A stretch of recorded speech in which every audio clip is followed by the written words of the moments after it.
මේ දවස්වල කොහේ බැලුවත් වයිරල් වෙන කොහේ බැලුවත් පේන්න තියෙන වීඩියෝ එකක් නේ ඔයාලට මේ බෑග්ග්‍රවුන්ඩ් එකෙන් පේන්න තියෙන්නේ. ඉතින් මේක නිසාම මම හිතුවා ඔයාලට මේ කාලේ ආදරය සම්බන්ධව ඉංග්‍රීසි phrases ටිකක් expressions ටිකක් කියලා දෙන්න ඕනේ කියලා. සාමාන්‍යයෙන් කවුරු හරි දෙන්නෙක් relationship එකක early stage එකේ ඉන්නකොට අපි කියනවා ඒ දෙන්නත් එක්ක එකට එළියට යනවා ඒ දෙන්න අතර රිලේෂන්ෂිප් එකක් දැන් ඔන්න පටන් අරගෙන තියෙන්නේ මෙන්න මේ වගේ අදහසින් ඔයාලා දැකලා ඇති අපි go out with someone එහෙමත් නැත්නම් date someone කියන මෙන්න මේ phrases English වලදී use කරනවා.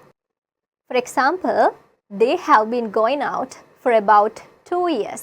අවුරුදු දෙකක් තිස්සේ එයාලා go out කරනවා කියලා මෙතනදී අදහස් කරන්නේ එයාලා එකට එළියට යනවා. එතකොට එයාලා relationship එකක් start කරලා තියෙන්නේ. ඒ වගේම තමයි date someone කියන phrase එකත් මේ go out with someone කියන phrase එකට සමාන phrase එකක්. For example, he is dating a girl who is in our office. He is dating a girl who is in our office. අපේ office එකේ ඉන්න එක ගර්ල් කෙනෙක් එක්ක යා මේ දවස්වල එළියට යනවා. එතකොට මේ දෙන්න අතර රිලේෂන්ෂිප් එකක් මේ දවස්වල තියනවා කියන අදහස එතනදී තියෙනවා. කවුරු හරි කෙනෙක් මේ date someone එහෙමත් නැත්නම් go out with someone කියන මෙන්න මේ phrases use කරනවා නම් අපිට කියන්න පුළුවන් they are in the early stages of their relationship. එයාලගේ relationship එකේ එයාලගේ සම්බන්ධතාවයේ මුල්ම අවධියේ තමයි එයාලා ඉන්නේ කියලා අපිට කියන්න පුළුවන්. සමහර වෙලාවට දෙන්නෙක් අතර සීරියස් රිලේෂන්ෂිප් එකක් තියෙනකොට අපි අහනවනේ ඔයාලා දෙන්න එකට ඉන්න වෙලා දැනට අවුරුදු කීයක් විතර වෙනවද? මෙහෙම සාමාන්‍යයෙන් අපි අහන අවස්ථා තියෙනවානේ. අපි කොහොමද මේක ඉංග්‍රීසි වලින් අහන්නේ? How long have you been together? How long have you been together? ඔයාලා එකට ඉන්න වෙලා කොච්චර කල්ද? මේකට ආන්සර් එක විදිහට අපිට දෙන්න පුළුවන් we've been together. We've been together කියලා මෙතන මේ we've කියලා කියන්නේ contraction එකක්. We have been together කියන මේ phrase එක we've been together කියලා contract කරලා තියෙනවා. We've been together for 5 years. අපි අවුරුදු 5ක් තිස්සේ එකට ඉන්නවා. මේක එයාලගේ relationship එකේ early stage එකක් නෙමෙයි. එයාලා ඉන්නේ හරි serious relationship එකක කියන අදහස මෙතනදී be together එකට ඉන්නවා කියන අදහසින් imply වෙනවා. අර අපි කියන්නේ සාමාන්‍යයෙන් ව්‍යංගාර්ථයෙන් කියවෙනවා කියලා. ඔයාලා දන්නවනේ engage වෙනවා සහ marry කරනවා කියලා කියන English words දෙකේ සම්පූර්ණයෙන්ම වෙනස් අදහස් දෙකක් තියෙනවා. engage වෙනවා කියලා කියන්නේ විවාහ ගිවිස ගන්නවා. marry කරනවා කියලා කියන්නේ විවාහ වෙනවා. අපි කොහොමද කියන්නේ මේ දෙන්නා විවාහ ගිවිස ගත්තේ මෙන්න මේ අවුරුද්දේ සහ ඒ දෙන්නා marry කළේ මෙන්න මේ අවුරුද්දේ කියලා අපි කොහොමද English වලින් කියන්නේ? අපිට කියන්න පුළුවන් they got engaged in 2021. එයාලා engage උනේ 2021 2021 and they got married in 2024. ඒ වගේම තමයි ඒ දෙනා marry කරේ 2024 කියලා අපිට කියන්න පුළුවන්. දෙන්නෙක් විවාහ ගිවිසගෙන engage වෙලා අවුරුදු ගාණක් වෙනවා කියලා අපි English වලින් කොහොමද කියන්නේ? අපිට කියන්න පුළුවන් they have been engaged for 3 years. එයාලා අවුරුදු 3ක් තිස්සේ විවාහ ගිවිසගෙන ඉන්නේ.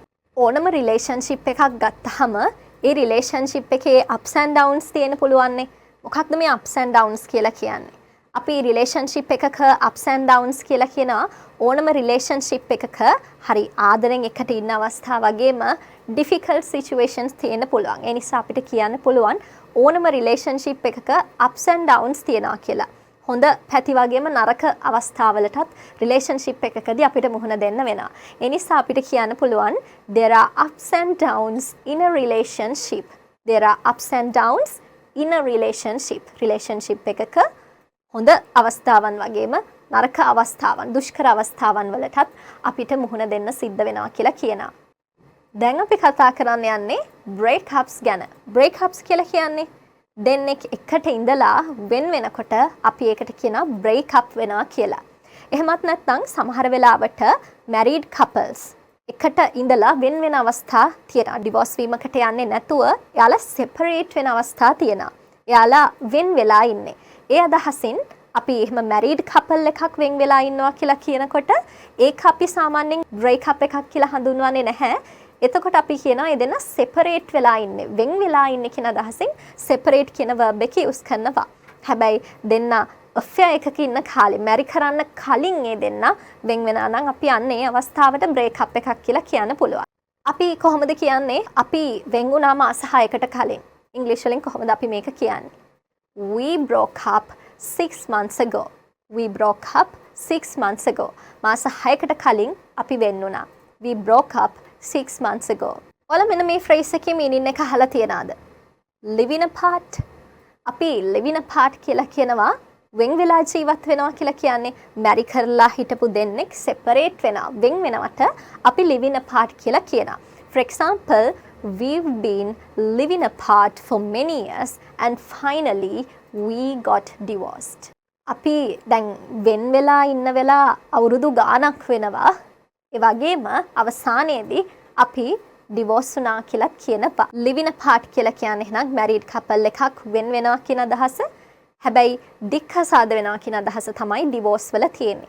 divorce එකකට යන්නේ නැතුව සමහර married couple වෙන් වෙලා ජීවත් වෙනවා එකට ඉන්නේ නැතුව අන්න ඒක තමයි අපි living apart කියලා කියන්නේ. එහෙනම් මම හිතනවා ඔයාලා මේ දෙන්නගේ ආදරය ගැන කතා කරන වෙලාවේ ඔයාලගේ ආදරය ගැනත් දැන් ඔයාලට ඉංග්‍රීසි වලින් කතා කරන්න පුළුවන් නැති කියලා. එහෙනම් මේ phrases use කළා ඔයාලගේ ආදරේ ඔයාලා මැරි කළා ඔයාලගේ affair එකට කොච්චර කාලයක්ද ඔයාලගේ ආදරය ගැන පහළ comment section එකේ comment කරගෙන යන්න.